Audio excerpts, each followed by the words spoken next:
Ya a ver, vamos a comenzar porque la clase de verdad que es pesada.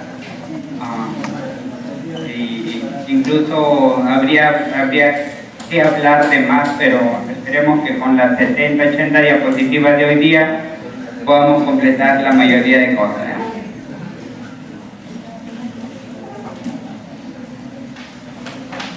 A ver cómo no avanza.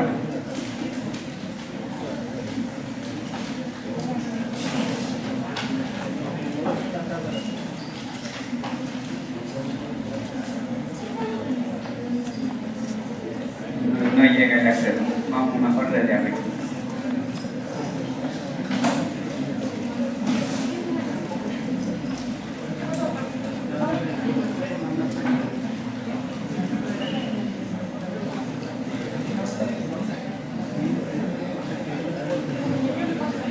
No te preocupes, aquí nomás.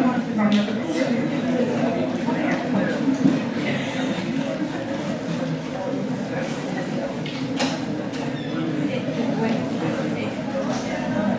Ya a ver, vamos con los trastornos de población. Uy, miren, ni siquiera se nota. Sí, en algo nos va a ayudar. Uno de los problemas más frecuentes que vamos a encontrar durante nuestra vida hospitalaria, especialmente no lo encontramos en la atención primaria, es cuando se generan trastornos de población protrombóticos. A veces tenemos pacientes hospitalizados y los tenemos encamados. A veces los vas a preparar para cirugía y los tienes encamados. Entran por una fractura de cadera o fractura de algún miembro inferior y los tienes encamados. Todo esta éstasis, aumento del éstasis vascular a nivel venoso habitualmente, puede generar mayor riesgo de generar coágulos dentro de las piernas. Patologías tan comunes como la fibrilación auricular, que mayormente se da pasando los 40 o 50 años, generan mayor riesgo de generar trombos y estos hacer eventos isquémicos a nivel cerebral. Por eso es que ya hace más o menos 80 años fue que se crearon los primeros fármacos para tratar de evitar estos factores protrombóticos. El primer fármaco creado ya para la década de los 30 del milenio pasado fue la heparina, que tenía un mecanismo de acción sobre el factor 10A y sobre la protrombina, en forma igual en cuanto a la potencia. Pero ¿cuál era el problema? El problema era que era un fármaco demasiado lábil, con rangos terapéuticos demasiado cortos. Y lo hacía demasiado peligroso porque trataba de evitar que se genere el coágulo y el paciente terminaba con hemorragia. Y la peor hemorragia que puede ocurrir es la hemorragia intracerebral, debido a que el cráneo es una entidad cerrada que no permite expandir, y esto hace que si el sangrado es extenso pueda haber enclavamiento, ¿no? Y con ello la muerte cerebral. Años después se trató de mejorar esta heparina, debido a que esta heparina solo podía ser dada en forma endovenosa, subcutánea. Se trató de buscar la forma de la vía oral, generando los fármacos bloqueadores, los fármacos que actúan sobre los factores de la coagulación dependientes de vitamina K. Pero ¿cuál era el problema? Que también tenían rangos terapéuticos bastante bajos, bastante cortos, perdón, y que tenían alto riesgo de sangrado. 40 años después, recién modificando la heparina de base a la heparina no fraccionada, se puede generar las heparinas de bajo peso molecular, con rangos terapéuticos mucho mejores, tenían mejor estabilidad, y 30 años después recién existe otra modificación. De ahí en adelante hemos tenido un gran avance en lo que son los fármacos anticoagulantes.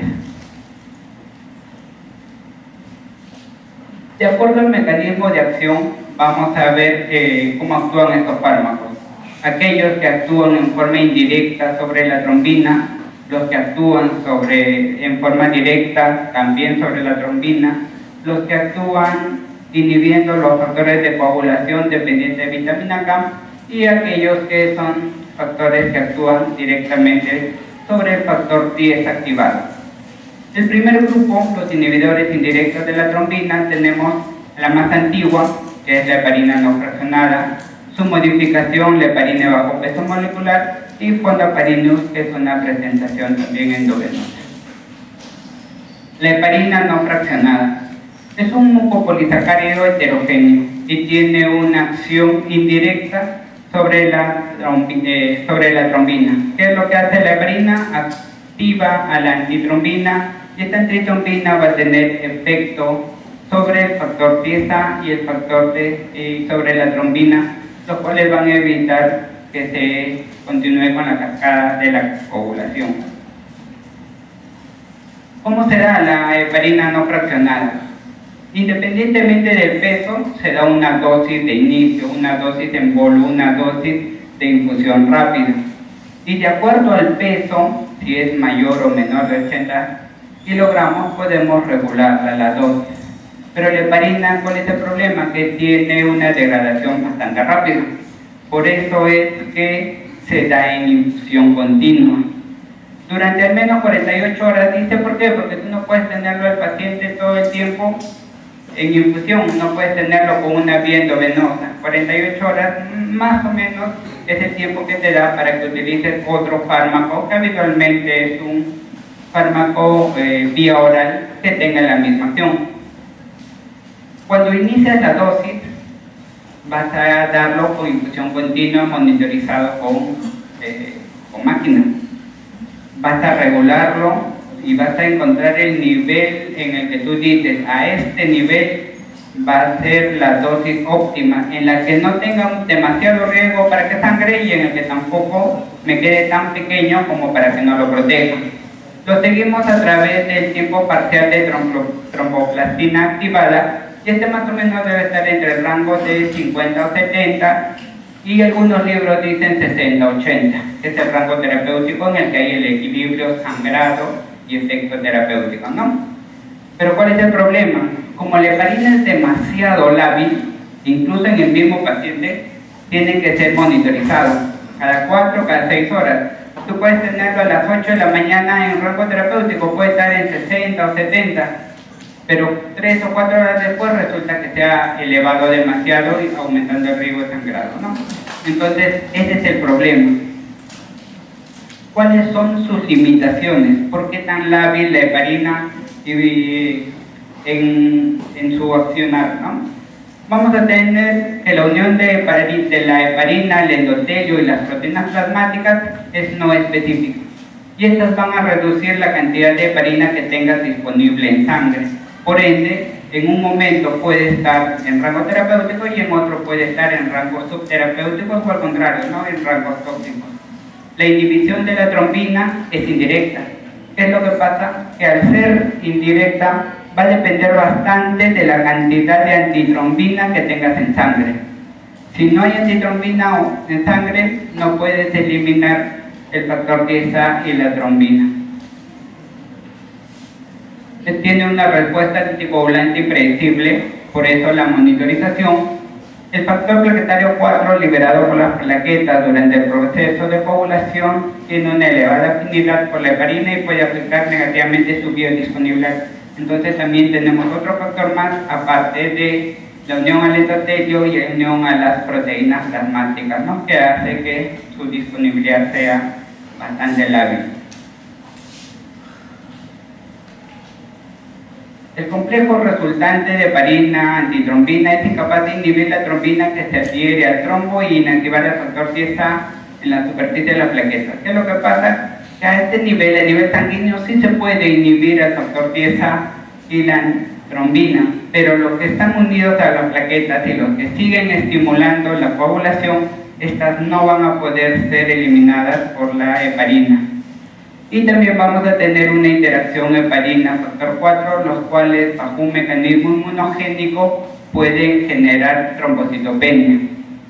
Habitualmente el diagnóstico de trombocitopenia se hace cuando se encuentra un recuento de plaquetas menor al 50% después de haber usado heparina. ¿Cuál es el mayor riesgo o el mayor peligro del uso de heparina?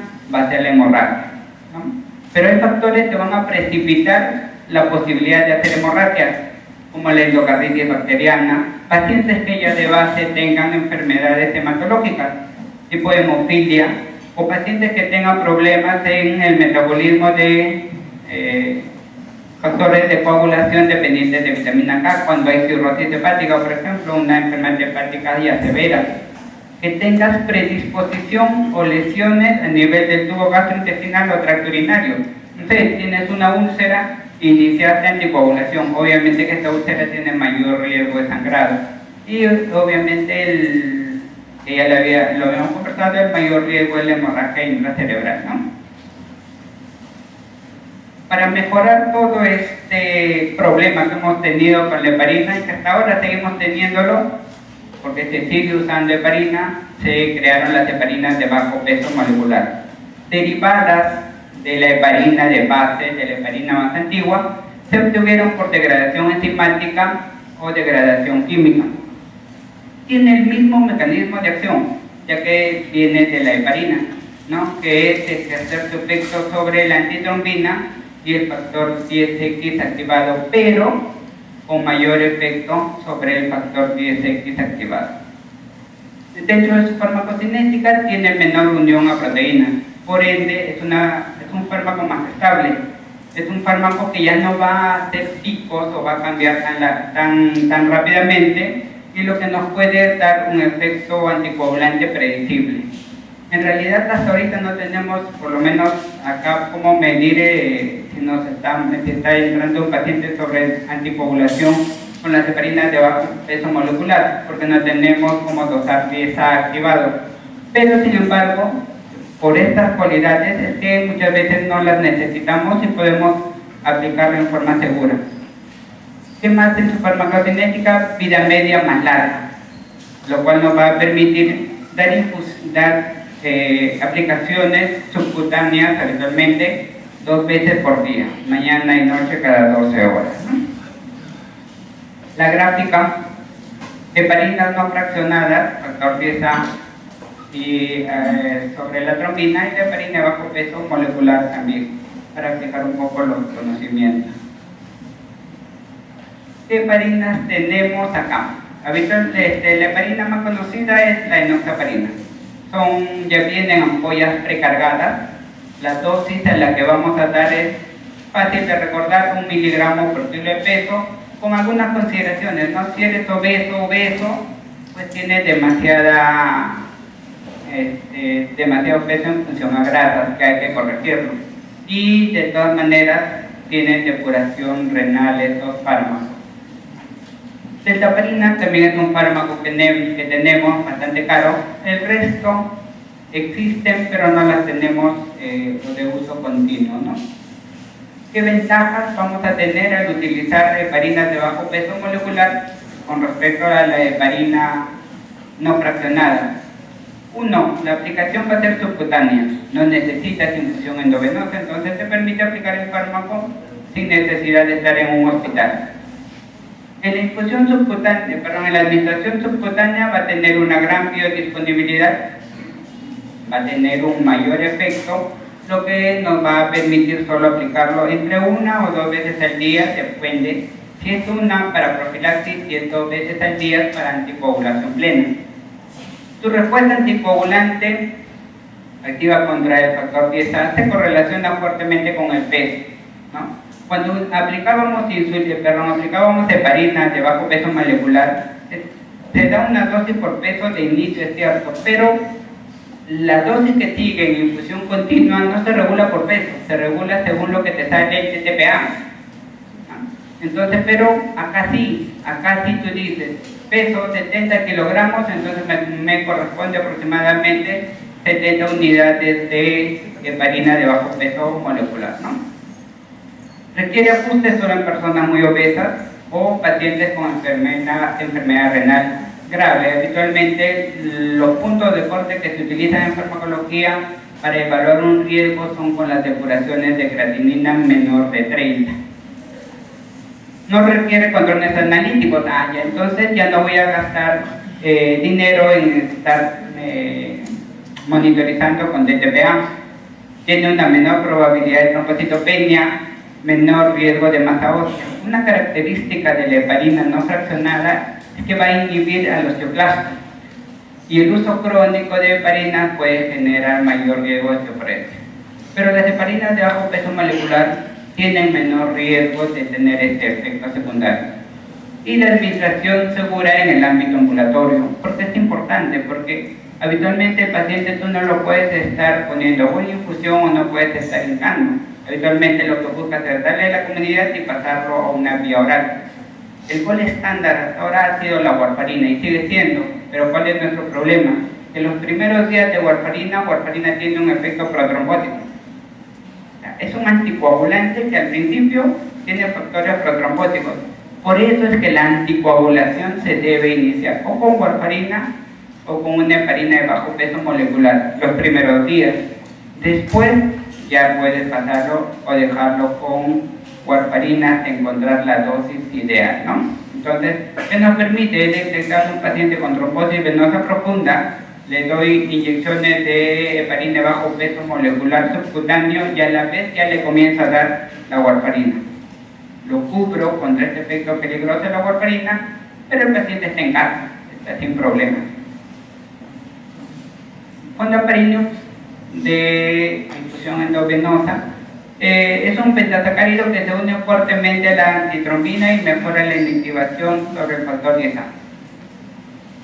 Tiene el mismo mecanismo de acción como del grupo de fármacos que estamos viendo, no tiene interacción con el factor 2 o las plaquetas, ¿no? Entonces no vamos a tener trombocitopenia como evento secundario.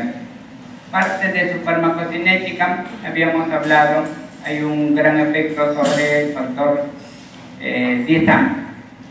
Su biodisponibilidad es al 100%, entonces es un fármaco bastante estable y vamos a tener en su aplicación subcutánea, ¿no? Cuando se hicieron los controles en voluntarios sanos, voluntarios jóvenes, voluntarios ancianos, se encontró que más o menos la eliminación promedio era de 17 a 21 días. Y es un metabolismo, su eliminación es respetado por orina en 80%. ¿Qué significa? Que debemos tener cuidado en aquellos que tienen enfermedad renal crónica terminal. Esto de acá, de variabilidad de intersujetos, de intrasujetos, fue cuando se demostró su eficacia. ¿Qué es lo que pasa? Por ejemplo, warfarina, uno lo toma y con una pastilla, en una semana estás con un INR adecuado.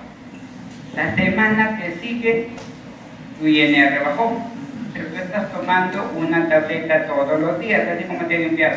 Entonces, una gran variabilidad en el mismo paciente.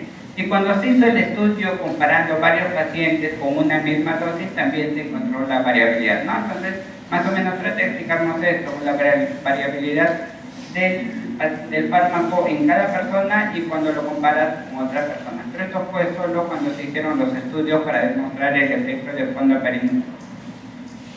Indicaciones, que en realidad son las indicaciones de casi todos los anticoagulantes para prevenir la trombosis venosa profunda. Como les decía, estos postratos, el éxtasis vascular hace que tengas más riesgo de trombosis venosa. Para prevención, también cuando ya se produjo la trombosis venosa, también tratamiento. Como verán, para la prevención la dosis siempre va a ser menos. Les hablaba de la heparina de bajo peso molecular. Cuando quieres prevenir es una vez al día. Cuando quieres dar tratamiento completo, tienes que, o anticoagulación plena, le haces dos veces al día. Acá también para tratamiento la dosis es más alta y cuando el paciente está dentro de un infarto agudo del corazón, que también tiene su indicación. El otro grupo de fármacos son los inhibidores directos de la trombina. Ya no necesitas a la antitrombina como mediador, sino que directamente vas a actuar sobre la trombina. Este tipo de fármacos inhibe la trombina, no solo la que está circulando, sino también aquella que está adherida al coágulo. Entonces, lo que hace que tengamos un mejor efecto protector con este tipo de fármacos. Además, inhibe la activación del factor plaquetario 4. ¿Cómo es que actúan este tipo de fármacos? Dentro de los fármacos más viejitos tenemos la hirudina, pero la hirudina que de inicio se utilizó ya no se utiliza.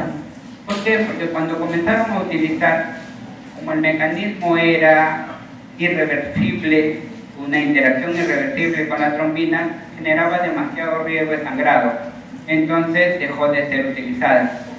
Salieron los fármacos recombinantes, lepirudina, lepidurina, que son los fármacos que se utilizan, pero que también ya están yendo al desuso por problemas de los efectos secundarios. Este grupo de fármacos, ¿qué es lo que tiene? Esta es la trombina y tiene 3 sitios de acción, un sitio activo y 2 exositios. Las tirudinas recombinantes van a actuar sobre el sitio activo y el exositio tipo 1, ¿no? Los vamos a monitorizar según el valor de TTPA. Pero cuando hay hemorragias, estas se van a producir debido a que esta unión es demasiado fuerte, es una unión irreversible. Si la hemorragia se ha producido, lamentablemente no hay cómo pararla. ¿Por qué? Porque hasta ahorita no existe un antídoto conocido para este fármaco. Por eso que también ya están saliendo en desuso por los eventos secundarios que vamos a tener. Vivalirudina es un poquito más seguro. ¿Pero por qué es más seguro? Si bien es cierto, tiene la misma forma de acción, activar el sitio, unirse al sitio activo, unirse al exositio tipo 1, pero sin embargo su unión va a ser de tipo reversible. Se une a la trombina circulante y a la que está en coágulo. Allá entonces tenemos buen efecto. Tiene un mejor perfil de seguridad, pero si aún así hubiera una hemorragia, igualito no hay cómo detenerla, ¿no? Porque no tenemos un antídoto. Los dos anteriores eran presentaciones parenterales. Estas ya son presentaciones orales. Alcatroban igual se une de forma irreversible a la trombina, nos da un perfil de seguridad adecuado, pero se va a unir solo al sitio activo. El problema puede ser el que tenga metabolismo hepático y esto va a generar problemas con aquellos pacientes que tengan problemas en su función. Vamos a monitorizarlo también con los valores de tromboplastina parcial activada. No es necesario ajuste renal debido a que gran parte del fármaco está metabolizado y el resto del fármaco se va a eliminar a través de la vía.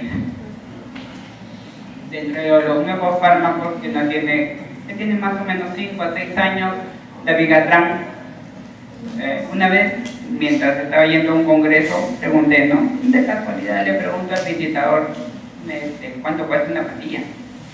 Y la pastilla común cuesta como, sale 27 soles cada pastilla, ¿no? Entonces, si bien es cierto, ahora los fármacos nuevos te brindan un mejor perfil de seguridad, pero todavía la limitación va a ser la limitación económica.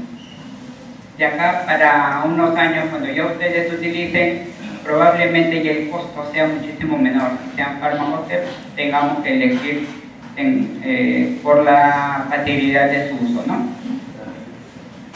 La Vigatran es una molécula no peptídica, inhibidor directo de la trombina en forma competitiva y reversible. Entonces, un fármaco bastante seguro. Se une exclusivamente al sitio catalítico, al sitio activo de la trombina, y la inhibición de la trombina es dependiente de la concentración del fármaco.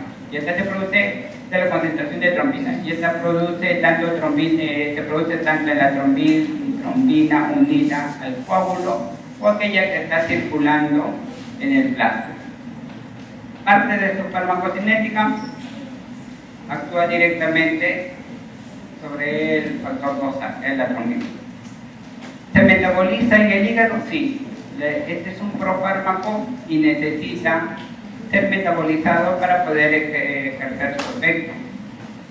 La facilidad de que es un fármaco bioral, vamos a utilizarlo solo una vez al día. Si bien es cierto, su biodisponibilidad parece baja, pero sin embargo con este 6% logramos los efectos clínicos necesarios para lograr la anticoagulación. No requiere control analítico, el pico lo vamos a encontrar a las 2 horas y el tiempo de vida media nos va a permitir, al ser alto, nos va a permitir esta dosis de una sola vez al día. Problemas que podemos tener: al ser de eliminación renal bastante grande, vamos a tener cuidado con aquellos pacientes que tienen problemas en la función renal. Seguridad en el embarazo no, y no existe un antídoto. Cuando la función renal, como les decía, es menor de 30, hay que tener bastante cuidado. El efecto adverso más frecuente puede ser la dispepsia. Algunas otras recomendaciones cuando tenemos que ingerir dabigatran es que los antiácidos pueden disminuir la absorción, por lo que deben ser administrados fuera de las comidas. Si bien es cierto, los inhibidores de bomba de protones tipo pantoprazol disminuyen su biodisponibilidad, pero se ha visto que aún así, disminuyendo al 30%, clínicamente el paciente va a seguir protegido contra un nuevo evento trombótico o que este coágulo genere mayores problemas. Fármacos de uso común, amiodarona y verapamilo, que se usa bastante en lo que son las arritmias cardíacas, pueden aumentar la concentración de dabigatran, por lo que al fármaco hay que disminuir su concentración. Obviamente que si administramos un factor extra de riesgo de sangrado tipo aspirina, vamos a tener mayor riesgo. Y como tiene metabolismo hepático, fármacos como ketoconazol, itraconazol, que son fármacos antifúngicos, o ciclosporina y tracolino, que se utilizan en terapias inmunosupresoras, hay que tener bastante cuidado en el uso de este tipo de fármacos, ¿no? Por el tipo de metabolismo de dabigatran. En su farmacología de estos fármacos, que ya hemos visto las presentaciones endocrinosas y la presentación de dabigatran, que es el fármaco que nos permite el uso en vía oral y que es el de los fármacos nuevos. Sobre los fármacos que ya actúan solo sobre el factor 10A, vamos a tener rivaroxaban, también nuevo, que ya tiene 5 a 6 años en el mercado, apixaban y edoxaban. Estos son los nuevos fármacos anticoagulantes que tenemos. Rivaroxaban, si estamos en este tipo de grupos, obviamente que la forma como va a actuar es inhibiendo el factor 10A de forma competitiva y de forma reversible. Inhibe el factor 10A libre también, y el factor 10A está unida al coágulo. Es dependiente de la dosis su efecto. El otro fármaco, apiraxaban, bajo el mismo mecanismo de acción, también se une al que está al factor 10A libre y también al que está unido al complejo de protrombinasa que está en el coágulo, y no tiene problemas en la agregación plaquetaria. Características para ver esta parte de la propaganda que sale en apiraxaban. Cada fármaco siempre va a ser comparado con un gol estándar para decir, ¿es mejor o es peor? Porque si el fármaco es peor que el gol estándar, entonces, ¿para qué se utiliza? Si tienes uno mejor. La idea es compararlo con un fármaco y ver que sea igual o que sea mejor. Cuando se comparó este fármaco, se vio que diferente al uso de warfarina, tenías menos probabilidad de riesgo de sangrado, tenías menos probabilidad de hacer infartos cerebrales y tenías menos probabilidad de morir por alguna otra causa relacionada con un evento protrombótico, ¿no? Entonces, por eso le ponen 3 de 31, 2 de 21 y 1 de 11. Una mnemotecnia dentro de su propaganda. La farmacología de estos 3 fármacos, el mecanismo de acción va a ser el mismo. La biodisponibilidad, rivaroxaban, mucho mejor biodisponibilidad. El tiempo para lograr la concentración máxima habitualmente va entre 1 a 4 horas para todos los fármacos. Las semividas también podríamos catalogar como semivivas parecidas, y la excreción renal. Si bien es cierto, la excreción renal no es tan intensa, pero sin embargo al momento de hacer correcciones en los pacientes con enfermedad renal terminal, de todas maneras hay que tener bastante cuidado. ¿Por qué? Porque si hubiera toxicidad, si el fármaco no lo estás eliminando a través del riñón, vas a tener más fármaco circulante en sangre. Y si sangra, no hay cómo sacarlo, ni con diálisis, ¿no? Entonces, por eso es que hay que tener bastante cuidado cuando las depuraciones de creatinina son bajas. Para endoxaban, incluso cuando la depuración de creatinina es menor de 30, ya estaría contraindicado. Para el resto hay que ir regulando la dosis, disminuyendo la dosis, como en el caso del endoxaban, de acuerdo a la función renal. Y de todas maneras, cuando ya estás con una enfermedad renal terminal, ya estaría contraindicado el uso de esos fármacos. Metabolismo hepático, algunos más grandes, tipo rivaroxaban, y otros más pequeños, ¿no? Y de todas maneras, si existe cirrosis hepática, que es la insuficiencia hepática grave, debemos de tener bastante cuidado. Una característica que va a tener este paciente con problemas es que habitualmente no tiene un solo problema. Habitualmente ya cuando pasan los 40, 50 años comienzan a aparecer problemas que no los tenías antes. Por eso es que la interacción en fármacos siempre va a ser importante. Fármacos que pueden disminuir el efecto: rifampicina, que se utiliza para el tratamiento de tuberculosis, hierve San Juan, que creo que acá no lo utilizamos. Cuando hice alguna vez la revisión bibliográfica de la hierve San Juan, lo utilizan en España, pero creo que nosotros no la tenemos. Carbamazepina y fenitoína, fármacos anticoagulantes, fármacos anticonvulsivantes, y carbamazepina, que a veces se utiliza para el dolor neuropático. Para el neuralgia, el trigémino es uno de los fármacos de elección. Aquellos fármacos que van a aumentar el efecto, es decir, van a aumentar el riesgo de toxicidad, el riesgo de sangrado. Vamos a tener fármacos azólicos utilizados para el tratamiento de los honguitos, inhibidores de la proteasa en los pacientes de VIH, eritromicina, que utilizamos bastante, eritromicina y claritromicina, verapamilo y amiodarona, fármacos antiarrítmicos, dexametasona, también que se utiliza un corticoide, quinidina, AINES y otros anticoagulantes, ¿no? En realidad no sería lógico, por lo menos, usar un anticoagulante más otro anticoagulante, ¿no? Eso sería meterse en problemas, no sé, más que por desconocimiento, por otra cosa. Y usar pues ácido salicílico, clopidogrel, que son antiagregantes plaquetarios, de todas maneras tendríamos problemas con este tipo de fármacos.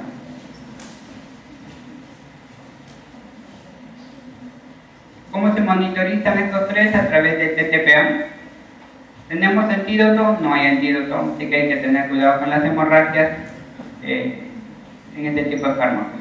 El otro tipo de fármaco, que es uno de los más conocidos y uno de los más viejitos, va a ser warfarina. Es la presentación bioral y es con el cual todos comparan su efectividad. Si es mejor o peor que warfarina, entonces el fármaco es o no aprobado. ¿Cómo actúa la warfarina? Existen factores dependientes de vitamina K, ¿no? Entonces, al inhibir estos factores de coagulación dependientes de vitamina K, tipo el factor 7, el factor 9, el factor 10, el factor 2, las proteínas C y S, vamos a generar vamos a hacer que la warfarina cumpla bien su acción anticoagulante. ¿Tiene buena absorción por vía oral? Sí, es casi completa cuando el fármaco se administra en vía oral. Los alimentos en el tubo digestivo pueden disminuir la tasa de absorción. Acá hay un problema con los alimentos, ¿no? Cuando uno consume alimentos, muchos de los alimentos tienen vitamina K. La recomendación en general de los hematólogos es palabras tan cortas como decirles: todos los alimentos verdes no los utilicen, porque son los más ricos en vitamina K. Entonces, necesitas tener no solo por la absorción, sino también porque hay alimentos ricos en vitamina K que pueden disminuir el efecto de warfarina. Las concentraciones se alcanzan un máximo entre las 2 a 8 horas. Está unida casi por completo a proteínas plasmáticas, a albúmina. Eso nos puede generar un problema cuando tenemos pacientes que pueden tener hipoalbuminemia o algún evento que pueda hacer que la albúmina disminuya. Se metaboliza en el hígado, también es un problema, porque cuando consumes otro tipo de fármacos, muchos de ellos pueden interactuar en su metabolismo haciendo que se inhiba o al contrario que tengan mayor efecto. Los metabolitos inactivos se eliminan por las heces y por la orina. No necesita regulación por vía regulación según la depuración de creatinina, así que por ahí no tenemos problemas con la warfarina. ¿Por qué warfarina es tan lábil? Por parte del metabolismo, parte de la absorción que habíamos visto, esto puede interactuar con un montón de drogas. Puede interactuar con antibióticos que usamos en forma habitual, las sulfas. Creo que alguna vez alguno de nosotros por ahí habrá tomado Bactrim, que es una de las sulfas más conocidas, que es Terroche, el nombre comercial del Bactrim. Metronidazol, que se usa bastante, cloramfenicol, acitromicina, que son fármacos de uso constante, que pueden hacer que el efecto sea inhibido o al contrario, que puede hacer que el efecto sea aumentado, ¿no? Antiinflamatorios no esteroideos, también, si uno ha utilizado fármacos para el dolor, también hay que tener cuidado. Fármacos antiarrítmicos. ¿Qué es lo que pasa? Como muchos de estos fármacos anticoagulantes los utilizamos para la fibrilación auricular, entonces obviamente que voy a utilizar fármacos para la FA, ¿no? Para la fibrilación auricular. Entonces amiodarona es uno de los fármacos más conocidos, entonces vamos a tener interacciones frecuentes por el tipo de pacientes que utilizan warfarina. Anticonvulsivantes, también uso de antifúngicos, también antihipertensivos, antiulcerosos, antineoplásticos, hipolipemiantes también, ¿no? Entonces, cuando uno utiliza el libro, porque cuando hay que utilizar warfarina de todas maneras necesitamos una ayuda bibliográfica, hay que hacerle una revisión de las interacciones. Ahora es más fácil, ahora tenemos los celulares, en los celulares pues tenemos programas donde vemos las interacciones, ¿no? Entonces la práctica resulta más rápida, ¿no? Allopurinol, hormona, barbitúricos para completar la lista. Y como vemos si warfarina está o no está haciendo efecto. Como había tanta labilidad con la warfarina, entonces en 1983 dijeron ya basta, ¿no? Ya vamos a ponernos de acuerdo. ¿Por qué? Porque la variabilidad era bastante grande, no solo entre el paciente, sino entre los métodos que se utilizaban para poder monitorizar. Entonces se creó el INR, que es en el inglés International Normalization Rate, ¿no? Que es la razón de normalización internacional. En términos generales, se obtiene dividiendo el tiempo de protrombina del paciente con el tiempo de protrombina de un control, que es un control de laboratorio, ¿no? Esta división te da un valor que te ayuda a monitorizar. Entonces ya los estudios que continuaron a posterior están basados en función al valor de INR, para decir a partir de cuándo entras en rango terapéutico y a partir de cuándo entras en rangos subterapéuticos o rangos demasiado altos. ¿Cuáles son las indicaciones de warfarina? ¿Y cuál es el valor de INR recomendado? Para anticoagular tenemos pacientes que tengan trombosis venosa profunda como el resto de anticoagulantes. Podemos ver primer episodio, aquellos que tienen trombosis venosa profunda y tienen cáncer, debido a que el cáncer libera factores procoagulantes en forma endógena bastante grande. Pacientes más jóvenes que tienen síndromes antifosfolipídicos, o pacientes también que no es solo la primera vez que hacen una trombosis venosa, sino la segunda vez. Los rangos del INR los tenemos acá. Lo ideal es esto, que esté más o menos en 2.5, pero esto puede ir entre 2 a 3, que son rangos parecidos para esta. ¿Por qué hacía la disquisición? ¿Por qué? Porque algunos se pueden anticoagular por 3 meses o algunos pueden anticoagularse de por vida, ¿no? Porque si tienes cáncer, o sea, tienes el factor procoagulante, pues no voy a pensar en anticoagularte solo 3 meses, si vas a estar con cáncer de acá para adelante, ¿no? Si ya tienes el segundo episodio, ahí sí también ya el tiempo de anticoagulación va a ser mayor. Pacientes que tienen fibrilación auricular. Tienes fibrilación, lamentablemente no te vas a curar de la fibrilación auricular, entonces tiene que ser de por vida, un tiempo indefinido. Los rangos terapéuticos también son iguales. Cuando aumentan los rangos terapéuticos, habitualmente cuando eres portador de una válvula, pero de una válvula mecánica. En las válvulas protésicas biológicas, el rango sigue siendo igual, entre 2 a 3 de INR, con un promedio de 2.5. Y también vamos a tener para la prevención de tromboembolismo pulmonar o trombosis venosa profunda, pero en los pacientes traumatológicos, ¿no? Debido a la postrucción y toda la manipulación intrahospitalaria. Dejamos los anticoagulantes, porque en realidad son bastantes y es todo un mundo la anticoagulación, y pasamos a lo que es los antiagregantes plaquetarios, que es el otro grupo extenso que también se utiliza en forma habitual. Estos dos grupos son tal vez con los que se van a chocar de acá para adelante. El más conocido, el más viejito de todos, de todas maneras, es el ácido acetil salicílico, ¿no? Alias aspirina, porque aspirina es el nombre comercial que le dio Bayer. El ácido acetil salicílico va a tener 3 mecanismos de acción. Uno, porque va a inhibir la síntesis de tromboxano A2. El segundo mecanismo, porque va a conseguir la inactivación por acetilación casi completa y persistente, lo que hace que la inhibición por ácido acetil salicílico se logre por casi todo el periodo de vida de las plaquetas, que más o menos debe durar entre 7 a 9 días de vida de cada plaqueta, ¿no? Lo que va a llevar a que la isoforma COX-1 sea inhibida. Y además bloquea la agregación secundaria inducida por trombina, colágeno o ADP, cualquiera de las tres. El gráfico está acá. Encontremos aspirina. Aspirina está acá, inhibición de COX-1, tromboxano y ¿dónde más?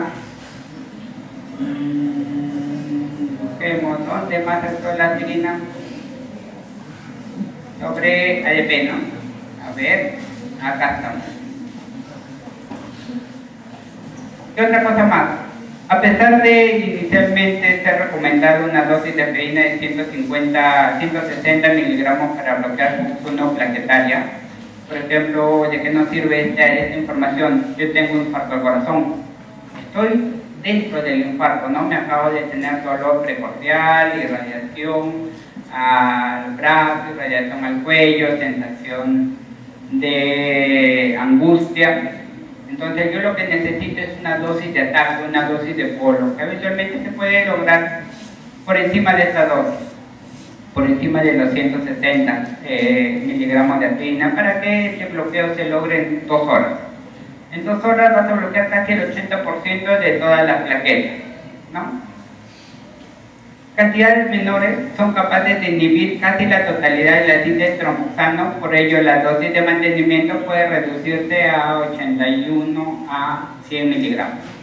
Esta es una dosis de inicio, y para que se mantenga el efecto y en la dosis mínima necesaria va a ser 81. Hay la aspirina 81, que también es un nombre comercial, y tenemos la aspirina de 100, que es genérica y bastante cómoda.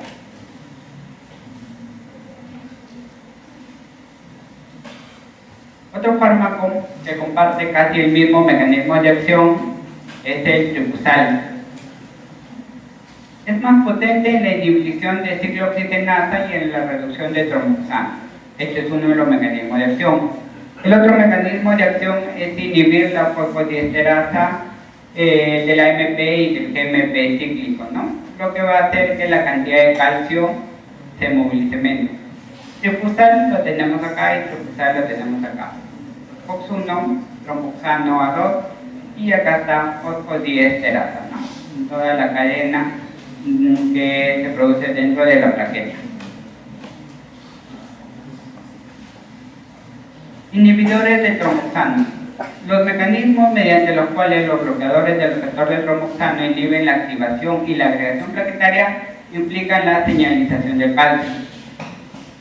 El único fármaco que tenemos es el Utrovan, ¿no? Nunca he tenido la oportunidad de utilizarlo, pero de todas maneras es un fármaco que hay que tenerlo en cuenta, ¿no? Entre lo que se hizo dentro de esta revisión de los nuevos antiagregantes plaquetarios, el grupo de trabajo encontró que hallazgos recientes indican que la inhibición directa del receptor de tromboxano, que es TP, no es que sea tromboplastina, es receptor de tromboxano, no solo tiene efectos antiplaquetarios, sino que también puede prevenir el desarrollo aterosclerótico al impedir la interacción leucocito, endotelio y vasoconstricción. Donde tenemos el Utrovan está acá.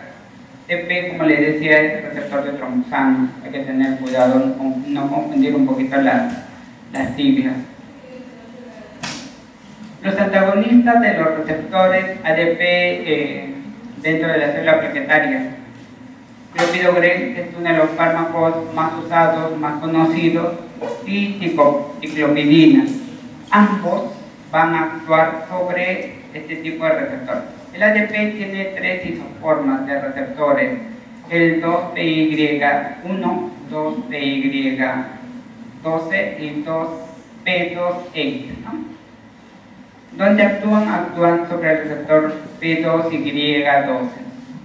Esta es la que genera la agregación plaquetaria de forma persistente. Entonces, el uso de clopidogrel también va a generar antiagregación persistente. Y hay que tener en cuenta eso, los fármacos tipo aspirina, tipo clopidogrel, todos los de este tipo de familias, muchas veces no nos acordamos que hay que suspenderlo antes de cualquier procedimiento o intervención que vayas a tener, y la más común siempre va a ser la extracción de muelas. A veces son fármacos que no los tenemos en cuenta, ¿no? Ya ese día no lo tomamos, pero no es cierto, tenemos que suspenderlo días antes. ¿Y cuántos días antes? Si la inhibición es irreversible y persistente, entonces tenemos que esperar a que nuevas plaquetas crezcan, porque las que ya fueron inhibidas no hay forma como revertir el efecto. Entonces más o menos debería ser entre 5 a 7 días, ¿no? 5, ¿por qué? Porque ya han crecido nuevas plaquetas que pueden hacer que la homeostasis se dé. Ubiquemos ciclopidina, clopidogrel, está acá. Pero ¿por qué todavía hay un bypass? ¿Por qué? Porque estos fármacos tienen que ser, son profármacos, tienen que ser metabolizados a nivel hepático para que recién salga el fármaco activo. Una vez que han sido metabolizados, recién van a actuar sobre el ADP y sobre el tipo de receptor o la isoforma 2P2Y12, ¿no? Para lograr la agregación plaquetaria sostenida, que es lo que estamos buscando. Los otros fármacos, Prasugrel, de verdad que esto de aprenderse todos los nombres, espero que puedan, ¿no? Porque uno los aprende en los años. Ustedes tienen cada nombre. No es broma, no se preocupen, porque cuando lo aprenden en realidad lo van a aprender cuando ya hagan práctica clínica. Van a estar ahí que les repitan y les repitan los nombres, ¿no? Prasugrel, un profármaco, como les decía, necesita ser metabolizado para que recién pueda tener su efecto antiagregante. Ticagrelor, ya no, es un fármaco que al ser tiene acción irreversible también sobre el receptor P2Y12, y este no es un profármaco, no necesita ser metabolizado. Lo mismo pasa con Cangrelor, ¿no? De presentación endovenosa, de vida bastante corta, que lo tenemos acá. la acción es directa, no son necesarios un metabolismo hepático. ¿Y por qué repetimos tanto esto del metabolismo hepático? Porque mientras más metabolismo hepático tenga, o más veces sea metabolizada, vamos a tener mayor riesgo de interacción con fármacos. Vamos a tener, por ejemplo, clopidogrel, que tiene variabilidad en la acción y a veces la eficacia es limitada. Rasugrel, menos metabolismo, variabilidad limitada y alta eficacia cuando actúa sobre el receptor. Y los que no tienen metabolismo, acá sí está bypaseado. ¿Por qué? Porque ticagrelor es representación endovenosa, variabilidad baja, rápida acción y alta eficacia, ¿no? Habitualmente este fármaco se utiliza cuando está dentro del evento agudo de un infarto agudo de miocardio. Esta sería una de las pocas indicaciones. Dentro de los fármacos más usados, clopidogrel y aspirina, pero estos fármacos tienen un problema que ha sido y es estudiado y es parte de otro capítulo. Muchos de los pacientes son resistentes, muchos de los pacientes tienen resistencia innata a aspirina. ¿Por qué? Porque a veces logran dosis óptimas, pero sin embargo la antiagregación no se da a la dosis óptima. Entonces va todo un capítulo en el que este fármaco, clopidogrel y aspirina, necesita otro tipo de fármacos. Por eso que salieron los demás, debido a la gran frecuencia de resistencia a clopidogrel y aspirina. Otro grupo, los antagonistas de la glucoproteína 2B3A. Vamos a tener dos grupos. Aquellos que van a tener acción inhibitoria permanente, como abemaciclib, y vamos a tener al otro grupo que no, que son reversibles, que son competitivos y que van a lograr este efecto, tipo tirofaban, que es uno de los conocidos. La mifabam no he tenido la oportunidad de utilizarlo ni verlo, y salvatida tampoco, pero tirofaban sí es uno de los fármacos que vamos a tener. Ahora, si encontremos, están acá, están escondidos arriba, el receptor, las plaquetas, ya no les encontraba el espacio acá que tuvieron que dibujar otra plaqueta. El receptor está acá y el mecanismo de acción, ¿no? ¿En qué se diferencia? En que uno de todas maneras va directo al receptor y el otro no. El otro es un inhibidor competitivo y reversible, pero que se une en el lugar de una secuencia de aminoácidos que existe, que es arginina, glicina, aspartato, para que al inhibir esta cadena de polisacáridos recién se vea su mecanismo de acción, ¿no? Los antagonistas del receptor de trombina. La plaqueta tiene receptores de trombina, que los tenemos por acá. Son, por la forma, ¿son qué tipo de proteínas? No se acuerdan. Miren, ve por acá, dice alfa, beta, gamma. Son proteínas G, ¿cierto? Entonces, por la forma y por tener la estructura, son proteínas tipo G. La trombina activa las plaquetas al interactuar con los receptores acoplados tipo proteína G. Esto es lo que estamos viendo. Y de estos, los pertenecientes a la familia PAR1 y PAR4. ¿Dónde actúa? Sobre la familia PAR1. Los fármacos que tenemos es varopaxar, atorvastaxar, que son moléculas no proteicas que actúan sobre el receptor PAR1. Ambas sobre los receptores de trombina. Me cortaron un tiempo. Oye, de verdad.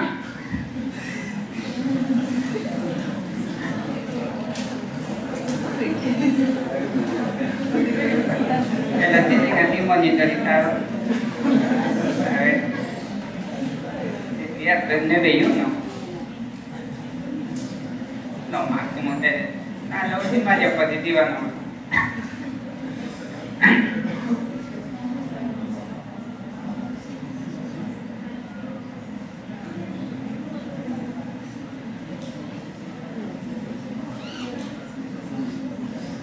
El último fármaco, porque ya tiene que venir a alguno de los otros doctores, Es el dipiridamol, modulador del AMP cíclico plaquetario, inhibe la captación de adenosina en los eritrocitos, las plaquetas y el endotelio, ¿no? Tratamos de ubicarnos. Dipiridamol es el único fármaco de este tipo de antiagregantes plaquetarios que va a actuar sobre las concentraciones intraplasmáticas de la adenosina, ¿no? Y ese es el receptor 2A de las plaquetas, que es donde va a actuar. Hay un tercer grupo dentro de este título de patologías que de verdad que ya solo con 2 grupos llegué a hacer 54 diapositivas, que habitualmente no llego a tanto, actualmente siempre llego a 30, que son los fibrinolíticos. De todas maneras, es un fármaco es un grupo de fármacos que hay que tenerlos en cuenta. Su uso no es tan común. ¿Por qué? Porque su uso solo va a utilizarse dentro del evento agudo, fundamentalmente coronario. Después de este evento no es de uso común los fibrinolíticos. ¿Por qué? Porque tienen alto riesgo de sangrado de todas maneras, por más que tengamos un nuevo fármaco.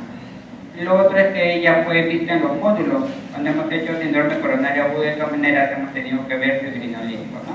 Pero este grupo de fármacos sí son los que se va a utilizar con bastante frecuencia. Yo asumo que para cuando ustedes salgan vamos a tener más fármacos y hay que aprender de todas maneras. Preguntas que tengan, dudas, de verdad que si pudieron haberse aprendido siquiera la mitad de los nombres, felicitaciones muchachos, porque son fármacos bastante complejos y de todas maneras se están creciendo cada día más. ¿Alguna duda, pregunta? Bueno, muchas gracias y esperemos al docente que... Bien, buenos días. Vamos a dar inicio a la clase del día de hoy. Quiero hacer una aclaración. El tema que vamos a tratar es solo de corticoides, no de antagonistas de los corticoides. Parece que el doctor Arroyo se entusiasmó y copió exactamente lo que dice el libro de Goodman en el capítulo correspondiente, pero nosotros nunca hemos hecho antagonistas de los corticoides porque este tema es muy largo y realmente no vamos a dedicarle tiempo a antagonistas que casi no tiene aplicación clínica. Lógicamente comparado con este tema de las aplicaciones clínicas son pues de gran amplitud y se podría decir que no hay especialidad en la que no se use esteroides. Yo pienso que incluso hasta en cardiología, ¿no? Donde digamos los efectos uso de la terapia esteroidea pueden ser manifiestos en algún momento para una pericarditis, por ejemplo, podrían usar esteroides. Entonces, yo diría que todas las especialidades médicas, incluso desde niños hasta adultos y ancianos. Este tema es de suma importancia porque revela el cambio que ocurrió en la medicina moderna a partir de los años 50, cuando se sintetizó el primer corticoide que fue usado en una enfermedad reumática, en la artritis reumatoidea. El gran entusiasmo que provocó ver a los pacientes que estaban postrados y después salían caminando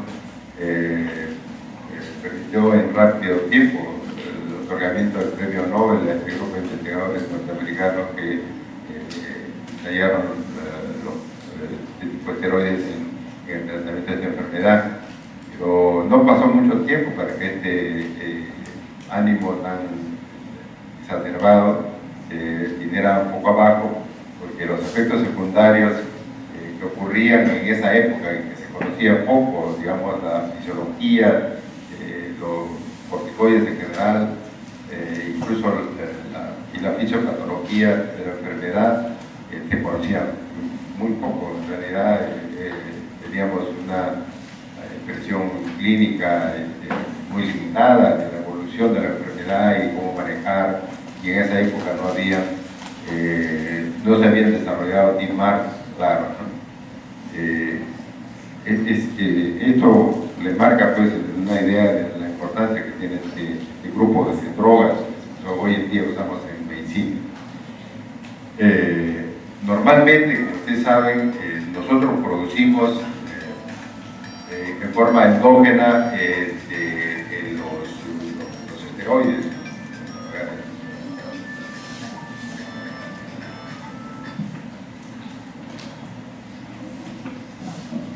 Producimos esteroides por las glándulas suprarrenales estimuladas por el eje hipófisis hipotálamo suprarrenal, que a la vez tiene una hormona estimulante de la producción de corticotropina, y la misma corticotropina que está circulando en sangre, que es la que estimula las glándulas suprarrenales de forma de pulso, ¿no? No tenemos corticoides depositados en las glándulas suprarrenales de donde se sacan, sino estas son estimuladas diariamente por la ACTH. Incluso sigue un ritmo circadiano de modo tal que en las mañanas la producción endógena de esteroides es la máxima, alcanza el máximo pico, ¿no? Y esto es importante, ustedes probablemente lo han revisado en fisiología, esto es importante porque justamente ahora en que se da la terapéutica, cuando uno maneja esteroides, de darlo en la mañana para justo coincidir con el momento de máxima producción endógena, de modo tal que cuando en la noche se baja ese nivel, no tengamos esteroides en sangre. Y estas drogas se usan para enfermedades crónicas de esa manera, de forma matutina, que dura más o menos alrededor de 12 horas. Estamos en la mañana, o más tardar a mediodía, de modo tal que a las 6 de la tarde casi no tengamos drogas en sangre y el eje se mantiene más o menos activo. Esto es tratando de bloquear uno de los efectos importantes de la producción en el tratamiento, de modo tal que la disminución del volumen de la suprarrenal, o sea, la hipotrofia suprarrenal sea mucho menor para tratamientos sobre todo crónicos y prolongados. Bien, aquí en este diapositivo les paso un dato importante, ¿no?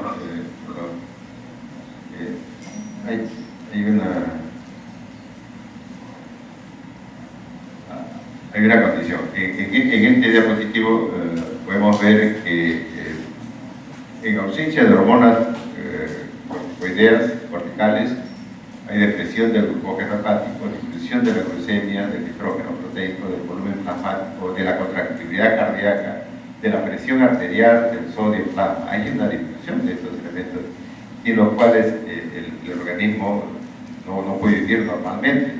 Aumenta la eliminación de sodio y igualmente el potasio en el plasma. Se pierde la capacidad de concentrar o distribuir orina. Este es el diagrama de la producción endógena que normalmente se produce entre el hipotálamo, la hipófisis y los suprarrenales, ¿no? Hay una serie de regulaciones y lo importante es que también hay elementos externos a este aparente eje que contribuyen a estimular la producción endógena. ¿Qué pasa si se administran corticoides? Lógicamente lo anterior se restablece, ¿no? Las alteraciones en la hemodinámica, en el metabolismo se regulan, ¿no? Pero ¿qué pasa si ocurre una situación exógena, dosis excesiva de esteroides, o hay una producción también endógena, que es lo que se produce en el síndrome de Cushing, por un tumor de la suprarrenal? Entonces, en esas condiciones hay una expansión plasmática del volumen plasmático, una mayor retención de sodio y pérdida de potasio. Hay un aumento de la presión arterial, al revés de lo que ocurrió en la situación anterior, del glucógeno en el hígado y el músculo, de la glucemia, del nitrógeno proteico en la orina. Y 4, se puede, y esto es una cosa importante, puede inhibir de la respuesta inflamatoria y cierta manifestación de la respuesta inmunitaria. Justamente esta última condición es una de las razones por qué en medicina en un grupo de enfermedades se usan los esteroides, tratando de regular la respuesta inflamatoria y autoinmune. Bien, ya entrando en el tema, los esteroides pueden tener interpretación en los mecanismos de acción, considerando que existen en el organismo reguladores del metabolismo de los hidratos de carbono, ¿no?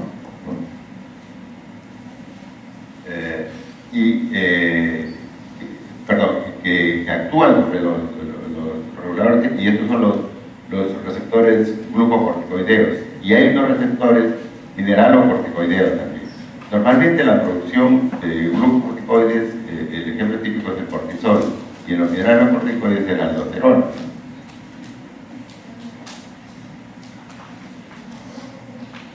En el mecanismo de acción, los glucocorticoides actúan a través de receptores. La interacción de los fármacos con los receptores intracelulares específicos de los glucocorticoides.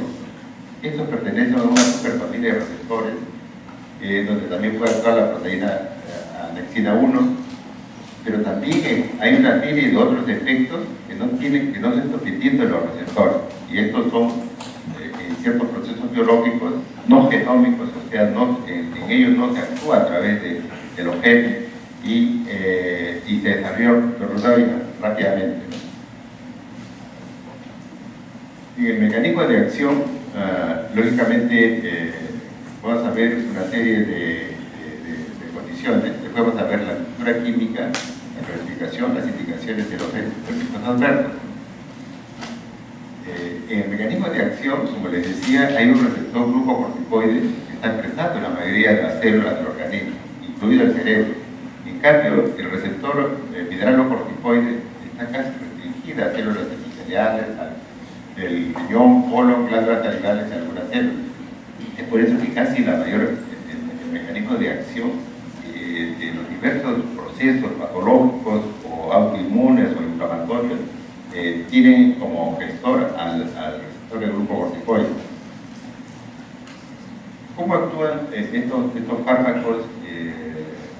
No de manera inmediata, sino de manera, digamos, en que al entrar el glucocorticoide exógeno produce un cambio, un mecanismo que va a llevar a un control del proceso anormal a través de la unión que tienen estos esteroides a los receptores citoplasmáticos, ¿no? Y esto forma un complejo receptor esteroide en el citoplasma de la célula, que altera y que lleva al núcleo este complejo, alterando la expresión genética, que da respuesta a la formación de proteínas, ustedes saben. Esta respuesta de los tejidos específicos a los esteroides es posible gracias a la presencia en cada tejido de diferentes proteínas reguladoras. O sea, cada tejido tiene sus genes, y estos genes van a formar proteínas.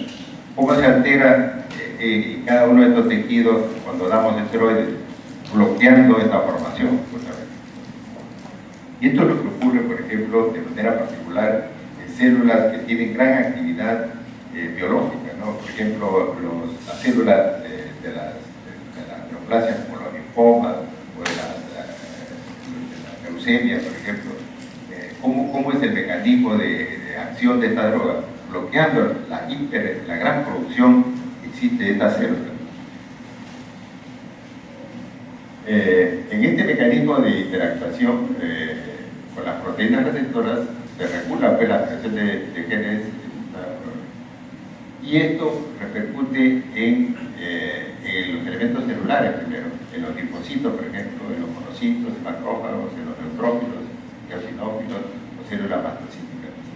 También actúa en las células epiteliales y en los fibroblastos. Todo este perfil citológico es modificado con la ingestión de dosis variables de esteroides, como vamos a ver más adelante. En la terapéutica médica damos esteroides en dosis dependiendo de la enfermedad, del proceso o de la actividad biológica que ocurre en ese momento.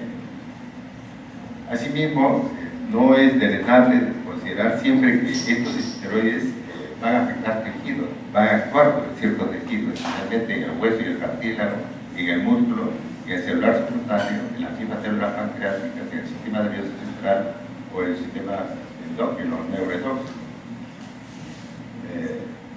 ¿Qué produce? Disminuye los leucocitos circulantes, alteran la actividad fagocítica y linfocítica, ¿no? ¿De qué modo? Alterando el reconocimiento etiquético por parte de los linfocitos y altera la actividad del factor inhibitorio de migración de los leucocitos. Asimismo, inhibe la producción y liberalización de la interleuquinas en general, como la 1, el factor alfa tumoral, o el factor estimulante del crecimiento de los granulocitos y macrófagos, o el factor activante de plaquetas. Esto lo bloquea parte del proceso de tratamiento. También hay una interferencia en la fagocitosis y digestión de los antígenos por los macrófagos. Estabiliza las membranas celulares, endoteliales y subcelulares, incluso la mitocondria. Potencia las aminas simpático-miméticas. Esto a veces tiene una acción secundaria,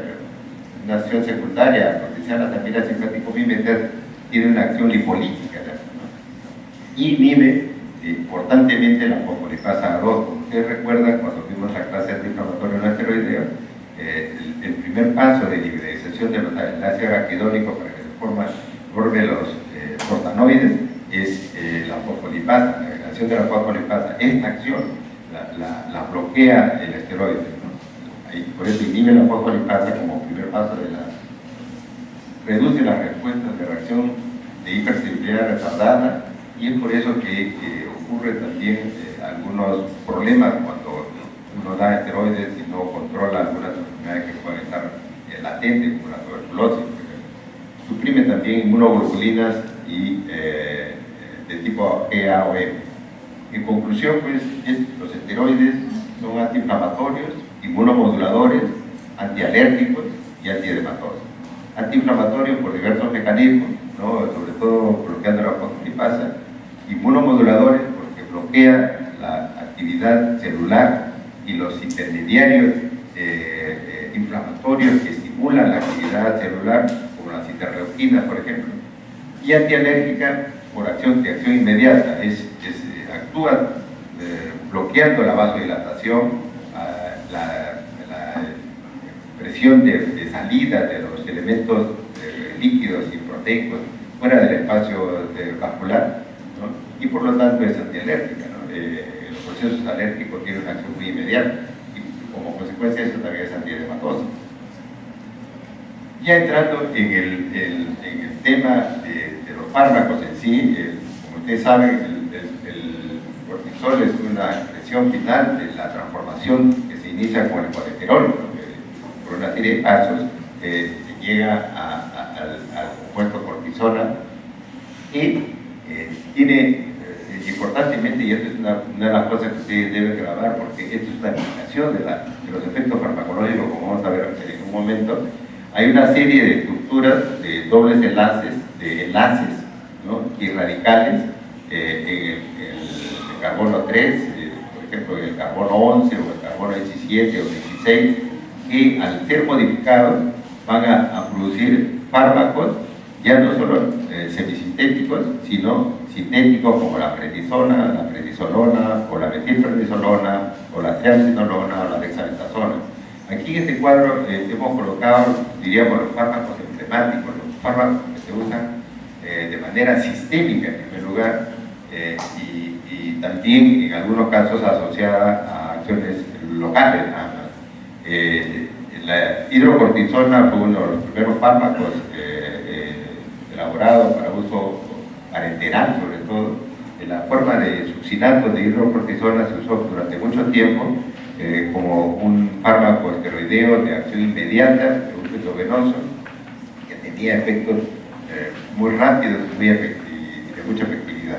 Esto fue cambiado en los años siguientes y se sintetizó la metilprednisolona, ¿no? La metilprednisolona con las mismas propiedades de uso parenteral, y hoy en día casi ya no se usa hidrocortisona, sino metilprednisolona. Asimismo, la prednisona y la prednisolona que vienen tabletas, ¿no? de 5, de 20 o de 50 miligramos, hoy en día es de uso frecuente en la terapia esteroidea, ¿no? Y igualmente la triamcinolona. La diferencia entre estos fármacos y la triamcinolona, y esto es importante, es que en el carbono 9 hay un radical flúor, y esto le da mucha potencia, ¿no? Le incrementa la potencia. El flúor, así como le incrementa la potencia, le da también la posibilidad de mayor tiempo de vida media. Y esto, si bien cierto, es útil, en las terapias diarias no es tan conveniente. Como les mencioné inicialmente cuando les hablaba de la administración de estos fármacos y el ritmo circadiano, entonces nosotros necesitamos tratamientos de impulso, o sea, necesitamos tratamientos por unas horas para bloquear el proceso autoinmune. La mayor parte de las enfermedades requieren bloquear un proceso autoinmune o un proceso proliferativo celular, y para esto solo necesitamos hacer terapias de pulso, ¿no? De terapias por hora, para mantener el eje conservado. Cuando damos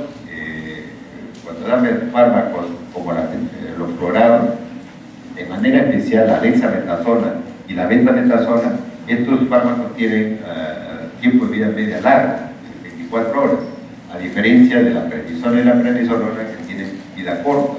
O sea, 6 a 8 horas. Entonces, la terapia prolongada se usa con prednisona y prednisolona. Cuando se quiere dar una vía parenteral se usa la prednisolona, pero ¿cuándo usar fluorado? Fluorado se usa, en el caso de la triamcinolona, para tratamientos locales, generalmente, ¿no? Por ejemplo, infiltración. La triamcinolona se mezcla con acetónido y ahí se permite hacer aplicaciones para infiltraciones articulares, venosas o cutáneas. En cambio, la dexametasona y la betametasona se usan para tratamientos cortos, ¿no? Por ejemplo, un cuadro alérgico, un cuadro que va a durar solo unos 2 o 3 días, entonces uno puede usar dexametasona. Creo que este es más o menos el panorama. Seguidamente vamos a ver algunos datos importantes que tal vez hay que remarcarles. Cuando se modifica la estructura que acabamos de ver, hay un cambio sobre todo en la potencia, y esto lleva a un cambio de afinidad y actividad intrínseca del receptor. Por ejemplo, decía que el doble enlace en el carbono 4 y 5 es esencial para la actividad glucocorticoide. La potencia de la actividad glucocorticoide se eleva cuando hay un hidroxilo en el carbono 11 y es óptima con un hidroxilo en el carbono 17. Aumenta 4 veces esta potencia con doble enlace en el carbono 1,2, y el flúor, como les dije, cuando hay un radical flúor en el carbono 9. Asimismo, cuando se agrega, aumenta la actividad glucocorticoide y eliminación de la mineralocorticoide cuando hay cambios en estos radicales hidroxilos de esos carbonos. Pero lo importante también es que recuerden que hay mayor actividad local en sistémica. ¿Qué quiere decir? Que se usa para infiltraciones locales, aplicaciones locales, el acetónido, el propionato o el flúor. Acuérdense que también con el corticoide se usan en tratamientos locales como en gotas oftálmicas, por ejemplo, o como en enemas de retención, por ejemplo, a los pacientes que tienen enfermedades inflamatorias intestinales, muchas veces le ponen enemas o esteroides de retención, entonces para que actúen localmente. Como cosa importante, pues, la estructura y función es importante para ver qué estructura química tiene el corticoide y qué funciones produce. Altera la absorción, la unión a las proteínas, la velocidad de transformación o la velocidad de excreción. ¿Cómo damos esteroides? Damos, normalmente se produce en forma fisiológica. ¿Qué quiere decir? Cuando damos dosis pequeñas de esteroides en matutinas, es casi una dosis fisiológica. Pero cuando damos metilprednisolona a dosis alta para tratamientos como por ejemplo un coma por lupus eritematoso o una nefritis por lupus, una nefritis severa que está llevando a la insuficiencia renal o algunas otras condiciones, uno puede dar dosis de 500 miligramos de metilprednisolona hasta 1 gramo de metilprednisolona, entonces se llama dosis suprafisiológica. ¿Qué podemos usar? Fármacos sintéticos o fármacos naturales, casi se usa sintético, y los subtipos de receptor a que reúne también va a dar como un efecto farmacológico. Bien, los resultados van a variar de la fase del ciclo celular. ¿Qué quiere decir esto? dependiendo de la actividad celular, cuanto más actividad celular hay, mucho más evidente es la actuación del fármaco. El estado de diferenciación o actividad celular y depende también del receptor al que se une. En caso de células inmunes, el efecto también varía con la duración y el tiempo de exposición. Es decir, las terapias autoinmunes no guardan respuesta de manera inmediata, hay que darlo por tiempo prolongado, digamos, 3 meses, 6 meses, 1 año, dependiendo del tipo de enfermedad, de acuerdo a la condición, a las experiencias clínicas, etcétera, etcétera. Los corticoides inhiben la cascada celular de la respuesta inflamatoria e inmune en virtualmente todos los niveles, ¿no? Eso es una cosa importante también de conocer. Inhibe la migración de los neutrófilos, estos son los efectos farmacológicos, inhibe los neutrófilos y monocitos, la presentación de antigénicos, y algo de esto ya le habíamos mencionado antes. Es un potente inhibidor de las citoquinas, ya les mencioné, de los macrófagos, de las interleuquinas, del factor alfa de necrosis tumoral y del gamma interferón. Pero de lejos, el efecto más evidente es de la capacidad de disminuir el anidamiento de la célula. Es decir, cuando ocurre un proceso inflamatorio autoinmune, hay un daño celular. El tejido es dañado por bacterias, es dañado por agentes autoinmunes como una citoquina o una célula, un linfocito. Entonces, los linfocitos y los neutrófilos y los macrófagos van hacia el sitio de la lesión. Entonces, ¿qué es lo que produce el esteroide? Inhibe esa tendencia a la activación de estos elementos celulares. Es cierto que cuando hay un daño hay una respuesta del organismo, ¿no? Pero ¿por qué se producen las enfermedades? Porque en ese fin de daño y respuesta hay una lesión, ¿no? Entonces lo que uno quiere evitar es la lesión. ¿Qué es lo que pasa en una nefritis, por ejemplo, lúpica, o una nefritis por una vasculitis, o una neumonitis por una vasculitis? Hay depósitos de complejos inmunes, hay migración de los linfocitos, hay descarga de citoquinas. Entonces lo que uno quiere hacer con los esteroides es bloquear justamente todo eso. Por eso se dice que en líneas generales uno de los efectos más importantes de los esteroides es inhibir el anidamiento de las células inflamatorias al área de la inflamación, ¿no? Es importante también remarcar algunos de estos conceptos como respuestas biológicas. Los efectos biológicos dependen del transporte a los lugares de acción. Casi todas las células tienen receptores esteroideos.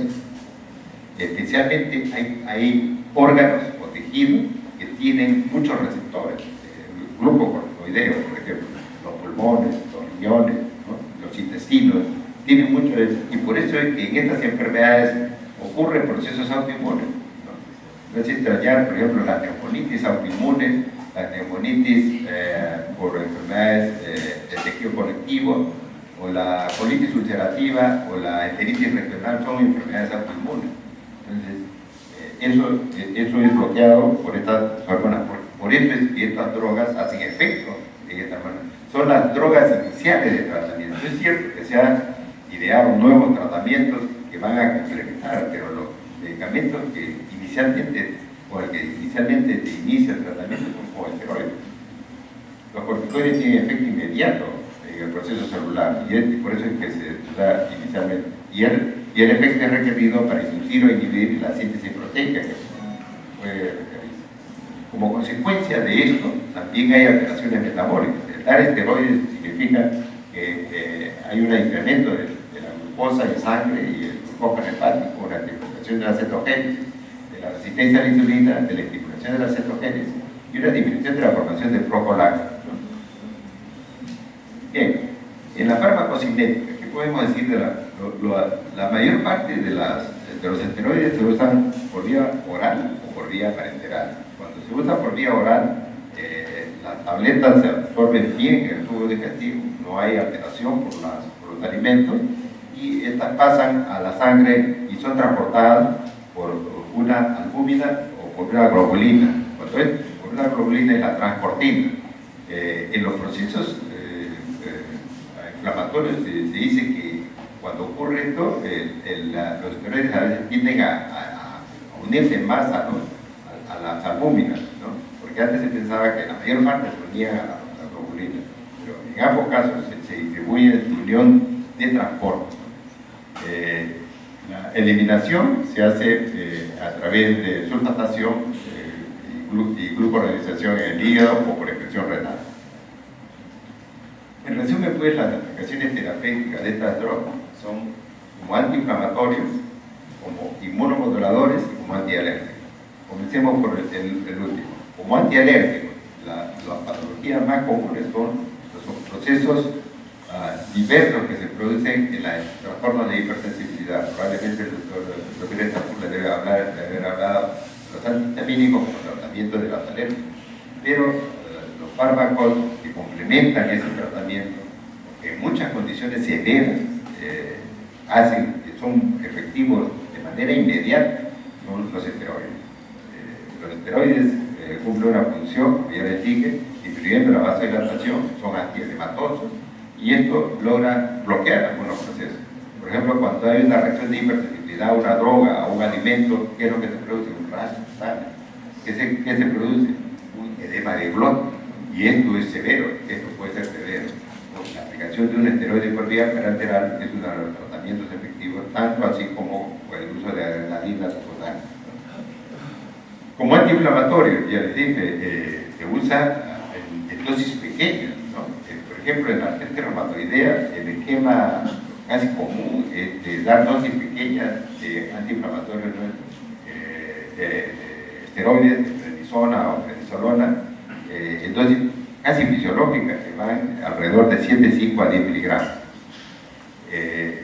Y como inmunomodulador es el tratamiento más frecuentemente usado en enfermedades de tejido conectivo que tienen manifestaciones sistémicas, como nefritis, neumonitis, cerebritis, problemas intestinales, autoinmunes, etc., ¿no? Ahí el efecto inmunomodulador se da a largo plazo, requiere tratamiento prolongado, con dosis generalmente suprafisiológicas, dosis altas, habitualmente por 1 miligramo por kilo de peso por dosis inicial o más, y por tratamiento prolongado. El descenso, una vez obtenida la mejoría, el descenso también debe hacerse muy lentamente a través de varios meses. Estas drogas, las más frecuentemente conocidas, ya les he mencionado cuando hablamos de la estructura, pero para ver el tiempo de vida media, más o menos la potencia y la dosis en relación a las formas naturales, las drogas usadas son de duración intermedia, diríamos, prednisona, metilprednisolona, prednisona y transinolona, tienen un efecto de potencia, por ejemplo, en este caso, 4 veces que el cortisol, es de 5 veces, y así. Y en el caso de la dexametasona, que tiene mucho más potencia, es casi 30 veces. Tiene ciertas ventajas y es la dosificación que habitualmente usamos. Hay algunas formas también importantes, como les ya mencionaba, de acciones específicas, como la cetonia de transinolona, que se usa en las infiltraciones, o como la diclofenazola, en la que se incluye un radical cloro para procesos inhalatorios, o clortolona para procesos dérmicos, o la fluoxetolina para procesos nasales. En los últimos años han salido varios otros fármacos esteroideos nuevos, modificados de la molécula natural o básica, y esto tiene aplicaciones nasales, en las vías respiratorias, en asma bronquial, etc. ¿Cuáles son las aplicaciones terapéuticas más comunes en la que se usa esteroides? Es en la terapia de reemplazo, en la insuficiencia subrenal, por ejemplo, aguda, la primaria crónica, la secundaria, la congénita. Estas enfermedades son poco comunes, son casi diríamos raras hoy en día en comparación con las indicaciones de la terapia esteroidea. La terapia esteroidea se aplica más en enfermedades no endócrinas, como por ejemplo en las enfermedades reumáticas, ya les he mencionado, en las miopatías inflamatorias. Una vez que he hecho el diagnóstico, esta es la primera indicación, a diferencia de otras enfermedades como artritis reumatoidea o tendinitis, donde puede uno usar un antiinflamatorio como terapia inicial. En cambio, cuando uno hace un diagnóstico de una miopatía inflamatoria, el uso de esteroides de la dosis alta es la indicación. Generalmente se usa 1 miligramo por kilo de peso, ¿no? Por varios meses de tratamiento. Igualmente en el lupus eritematoso sistémico, cuando se comprueba la existencia de una enfermedad sistémica de un órgano vital como el riñón o los pulmones o los vasos sanguíneos, el tratamiento es dosis altas de esteroides. Igual en la vasculitis necrotizante. Este gran grupo de enfermedades que, si es bien cierto, no son muy comunes, sí son importantes de diagnosticar, porque el tratamiento con estas drogas, el tratamiento de drogas tradicionales inmunomoduladoras, modifica mucho y ha cambiado mucho el pronóstico de la morbi-mortalidad de estas enfermedades severas que antes no tenían tratamiento. Con dosis altas de esteroides o dosis suprafisiológicas, estas enfermedades como la poliarteritis nodota, la poliarteritis microscópica, la enfermedad de Wegener, Shure-Straub, son vasculitis necrotizantes sistémicas que afectan los riñones, los pulmones, como órganos más importantes, y los vasos sanguíneos medianos. La artritis reumatoidea es una enfermedad muy frecuente, afecta a hombres y mujeres, especialmente mujeres, con poliartritis simétrica, y el uso de esteroides en estos casos es a dosis baja. Solo basta 7,5 a 10 miligramos para controlar la enfermedad. No se justifica el tratamiento a dosis alta, salvo que la artritis reumatoidea se hace una forma severa con manifestaciones sistémicas, que haga una vasculitis, por ejemplo, ¿no? O que haga una neumonitis, en esos casos, y solo en esos casos, pero es muy poco común. En cambio, en el lupus eritematoso sistémico, el tratamiento es a dosis alta. El lupus es una enfermedad que afecta los riñones y los pulmones y los vasos sanguíneos, con características clínico-inmunológicas. El cuadro cutáneo típico, la artritis, no es lo más importante en este caso. El problema del lupus es cuando se afecta un órgano vital como los riñones, los pulmones, o los vasos sanguíneos. Y en estos casos se da dosis alta por tiempos prolongados, al igual que las miopatías o la vasculitis necrotizante. Estas enfermedades han cambiado su pronóstico de morbi-mortalidad con estas drogas. No decimos que sean unas drogas únicas. Hoy en día hay otras drogas que han permitido cambiar el efecto. Ya ustedes han revisado en el seminario de reumatoidea, los DIMAR y las drogas biológicas, lógicamente han complementado el tratamiento, ¿no? Pero probablemente que muchas enfermedades es el esteroide el fármaco de elección. Igualmente, en cuadros alérgicos, ya les mencionaba, la fiebre de heno, la enfermedad de suero, la urticaria, la dermatitis de contacto, las reacciones farmacológicas. Estas reacciones farmacológicas son muy frecuentes, ¿no? Muy frecuentes. El edema neurótico son tratados con dosis variables de esteroides. En las enfermedades renales, el síndrome nefrótico, la glomerulonefritis membranosa o membranoproliferativa, esto se ve en niños y en adultos, ¿no? En adultos. Son procesos autoinmunes, ¿no? Que son tratados con esteroides a dosis altas. El asma bronquial, ya ustedes van a verlo en un módulo, lo van a ver con más amplitud, los fármacos que se usan, tanto sistémicos como locales, ¿no? Enfermedades oculares, los oftalmólogos tienen posibilidad de mejorar cuadros que antes tenían una evolución pues tórpida, ¿no? La uveitis de la cámara anterior del ojo son tratadas con esteroides tanto locales como sistémicos.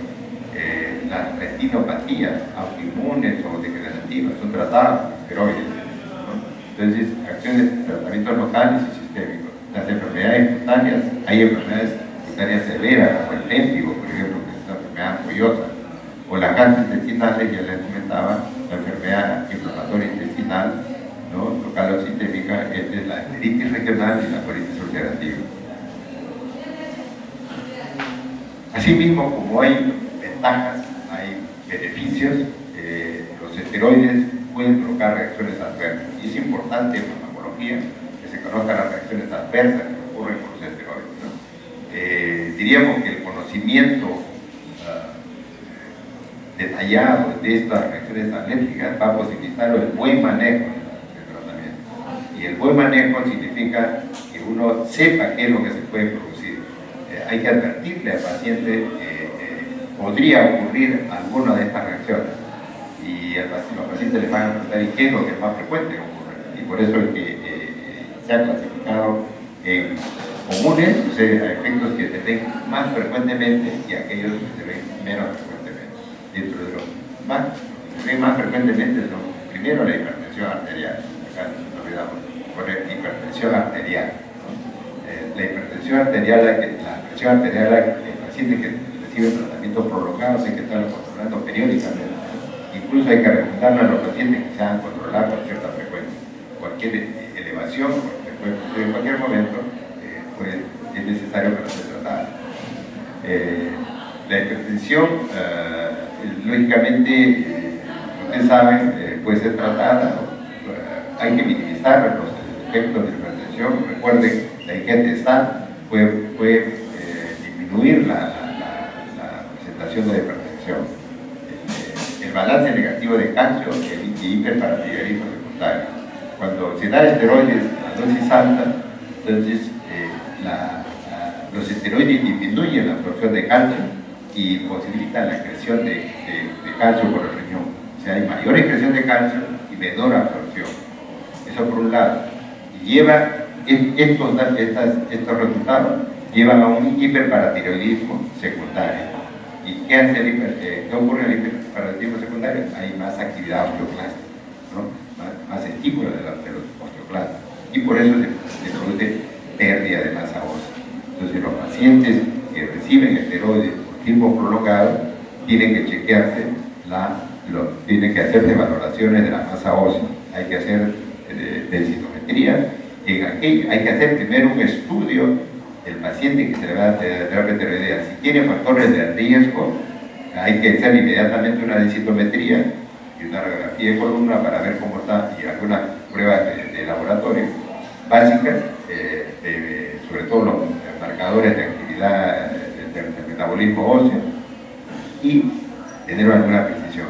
Si hay osteoporosis, hay que dar tratamiento para la osteoporosis concomitantemente. ¿Con qué? Con los antirresortivos. Además de calcio y vitamina D, uno da antirresortivos. Y eso ha permitido hoy en día que los pacientes con terapias esteroideas bajen la incidencia de osteoporosis en pacientes que reciben esteroides por largo periodo. Pero es importante saber que esto se puede producir en el hueso. Asimismo, hay un balance negativo de nitrógeno, una obesidad troncal. ¿Esto por qué se produce? Porque hay una distribución anormal del tejido adiposo en la cara y en la parte superior del tronco, sobre todo en el tronco, y una disminución del depósito de grasa en las extremidades, ¿no?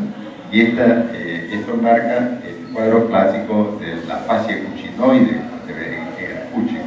El Cushing es la enfermedad en que se produce gran cantidad de esteroides endógenos por una hiperplasia suprarrenal o un tumor suprarrenal, y tiene esa misma fascia. Y cuando se da esteroides a dosis altas, hay mucha tendencia a hacer Cushing por distribución anormal de la grasa o una quiebra con depósito mayor en la parte dorsal alta del tronco. Hay que decirle a los pacientes que esta es una situación transitoria, ¿no? Ya hemos visto los pacientes al inicio y después tratados, y después a veces hemos tenido que estimular a los pacientes y decirles, mostrarles una foto de un paciente con Cushing esteroideo, por drogas esteroideas, y después cuando ya se han retirado los esteroides y vuelve a la normalidad. Este es un dato importante que preocupa mucho, sobre todo a las mujeres pobres, ¿no? Hay una alteración de la cicatrización de las heridas, del eritema facial, hay fragilidad de las uñas, estrías violáceas, hay estrías, ¿no? por estos cambios en el depósito de grasa. Puede haber mayor tendencia al acné por alteraciones de los folículos grasosos. Supresión del crecimiento de los niños. Esto se produce porque hay una alteración de la hormona durante el crecimiento, ¿no? Y esto hay que recordarlo, ¿no? Los pacientes con tratamientos prolongados hay que tratar de los niños de dar tratamientos cortos y cambiar a otros tratamientos. Puede haber insuficiencia renal secundaria y insuficiencia eléctrica renal. Asimismo, hiperglucemia, la diabetes, la intolerancia a la glucosa se produce por varias razones, por la movilización alterada del depósito de glucógeno, por la hiperinsulinemia, son varios de los factores que hacen que los pacientes puedan hacer hiperglicemia. Hay que estarlos chequeando periódicamente también de la glucosa o hacerles ver que pueden ocurrir algunas manifestaciones de lo que se ve en la diabetes, ¿no? El apetito, habitualmente cuando los pacientes toman esteroides se incrementan en todos los pacientes, así no hagan diabetes. Como ustedes saben, los esteroides tienen receptores a nivel del cerebro, entonces hay un estímulo de la actividad encefálica, hay aumento del apetito, incluso hay euforia, ¿no? Hay mayor situación de bienestar, el paciente se siente mejor que cuando no tomaba esteroides. Entonces, pero no es por el incremento del apetito, es por una serie de alteraciones metabólicas. La diabetes se puede presentar en cualquier momento. Yo recuerdo haber tratado a una paciente con esteroides a dosis alta, una polimiositis, y que estaba yendo bien, hasta que un día ingresó por emergencia con desbalance metabólico, se hospitalizó, entró en coma, y lo primero que se hizo fue tomarle glucosa, tenía una gran hiperglicemia. Lógicamente se trató rápidamente esa situación, pero puede haber hiperglicemia en cualquier momento en la evolución de la enfermedad. También, como datos comunes, se ve hiperlipoproteinemia y mayor tendencia a la aterosclerosis. Hay cambios en el metabolismo de los lípidos, por mayor retención de sodio, pérdida de potasio, hipocalemia, aumento del riesgo de infecciones. Este es un dato importantísimo. Cuando uno va a dar esteroides, nuestro medio incluso debe hacer depistaje de tuberculosis, ¿no? Con radiografía de pulmones, con estudio de una buena historia clínica, y incluso con determinación de PPD, y hoy en día a los pacientes incluso se les hace otra prueba más importante, cuantiferón, para ver si realmente el paciente no tiene una TB latente. Sin embargo, en nuestro medio y en muchos países, cuando se usan esteroides a dosis altas, se usa como quimioprofiláctico de protección 300 miligramos diarios de isoniazida por lo menos un año en el primer año. Entonces, es una norma epidemiológica más que nada, pero el riesgo de infecciones se puede producir con esta enfermedad, con este agente biológico, con este agente microbiano, o también con otras enfermedades. Los pacientes que reciben esteroides pueden hacer más neumonías, pueden hacer más cuadros infecciosos intestinales, etc. ¿Por qué? Porque hay problemas, por eso analizábamos en los mecanismos de respuesta celular, hay alteraciones en los neutrófilos, en los monocitos, en los linfocitos, que participan pues, en el control de las enfermedades. Puede haber más miopatía. Hay de hecho una miopatía esteroidea.